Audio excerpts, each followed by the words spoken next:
So real quick, I know you clicked this video to watch Bo Burnham's live show in HD, and yes, I know you don't want to see me right now. I know that. That's cool. But what I want to tell you is that I didn't film any of Bo Burnham's songs, like Men and Women and New Math and all that stuff, because what's happened to Bo Burnham is that he lets people film during his shows, and then they put them on YouTube, and then he has nothing new because everybody knows his songs. So he's been having trouble like making new stuff for shows. At least I think that's the impression I get. So what happened is I only filmed during the I only filmed in between, like before and after a song. I'll look up every song that's in this video on a different video and put it in the description. I hate that last chord. I hate it. It makes you applaud. We don't have to. And if I didn't earn it, don't give it to me. I'll try to fill the time. Guys, it has been so, yeah, awkward transitions. I agree. Let's sit in it. Sit in it. Don't fill it with applause. That makes it like every other show. And this isn't like it. Oh. Glad you guys decided to sit. You were like, all right, this is getting a little. Jesus. It's good to sit and hear big jokes. What's up, guys?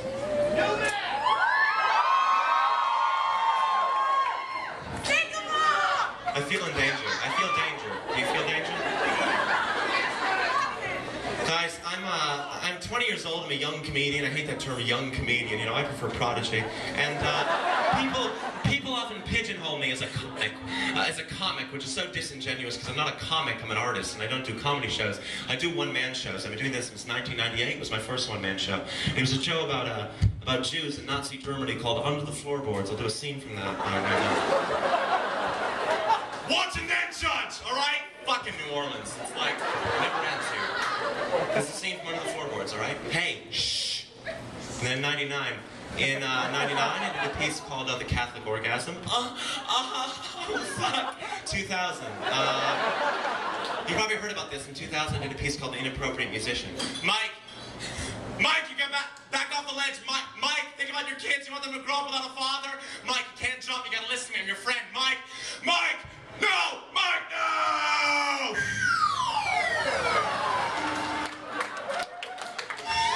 He's saved. In 2001, I did John Steinbeck's The Grapes of Wrath, except I adapted it into a story about an intergalactic sexual predator called The Rapes of Grath. 2002, I did The Native American in the Magic Show. How? 2003. Did a piece called Smeagol from Lord of the Rings, having intercourse with an African-American woman. Oh, precious. 2000.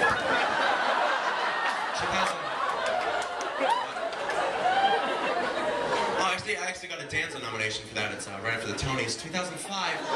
Can I get a blackout for this, if that's possible? A full blackout? Or just pretend like you can't see me. I did a piece called Charlie Brown Getting Molested, and it goes like this. Hello? Is anybody here? What are you doing? Let go of me! Good grief, 2000, that one's really worth it. That one was, actually, don't, that's when a bit falls. Please bring the lights up, I'm dying. That bit fell on his face. And, stuff happens, guys. Did a piece called The Juggler's Wife. Please, stop juggling! 2008, I did a controversial piece, guys, you can be in judge of this. I played a slave in the 1780s, but I didn't wear makeup because I feel as an artist I'm qualified to tell any story. And there's a piece called Whiplashes. This is the climactic scene. It is raw hard art, it is. So if you're first tonight, you might want to look away, but if you're brave enough to watch, this is the climactic scene from my slave piece, Whiplashes. And it goes like this. Left answer to God for this.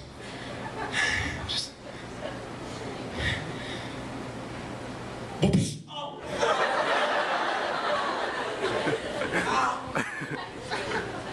You're a dick. 2000, and then 2009 was the final piece before the piece I'm doing currently. I did an emotional piece that means a lot to me.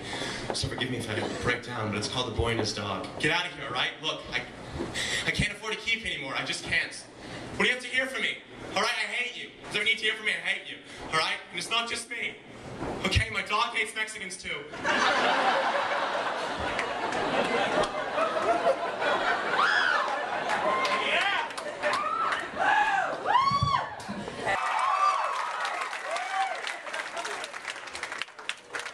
Thank you guys. You guys are incredible. I do feel guilty about getting last to my grandfather. He's an incredible man.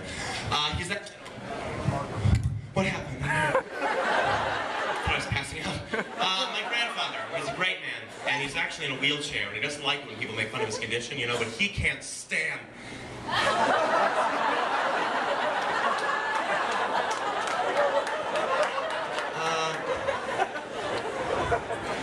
Well, guys, I think it's time for a story. Who doesn't like a story? So this is actually, yeah, this is called Andy the Frog, featuring long and convoluted metaphors. I hope you enjoy it. I'll warn you when one of those long and convoluted metaphors comes up.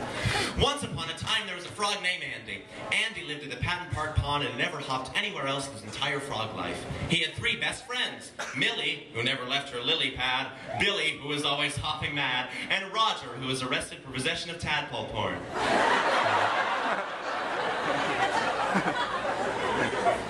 Andy lived a peaceful life until one Sunday morning he saw something hop across the grass on the other side of the pond. Millie, Billy, Roger, look, said Andy. Across the pond stood the most beautiful frog Andy had ever seen. This is the first long convoluted metaphor. As if Andy had personified multiple versions of every letter of the alphabet, and then one group of letters tried to convince him that the Holocaust never happened, he couldn't believe his eyes.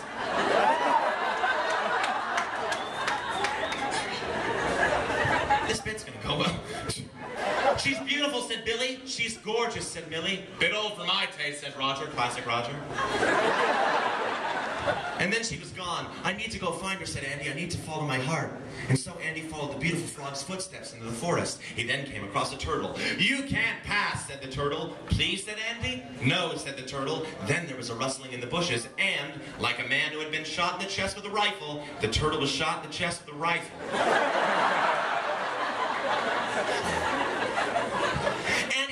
To the nearby hunter. He couldn't believe his luck. Like an abusive husband who abuses not with physical violence, but by throwing random parties, it struck him by surprise.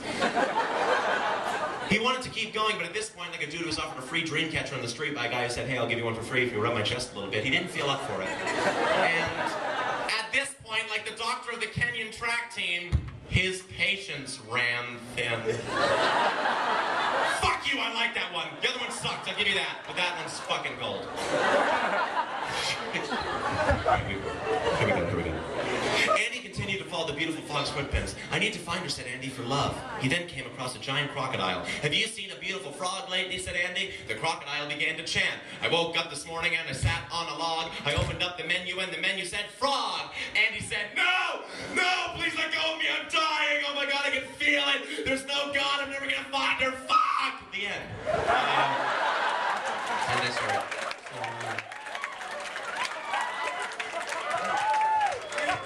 Thank you very much. Some crazy frenzy. I don't want you leaving the show going, you know, my hands hurt from clapping, my stomach hurts from laughing. I want you leaving the show thinking, we're getting there, guys. We are getting there. Thank you very much. This next song has lots of words in it, so if you don't like one, wait a bit. One will be right behind you. What do you say?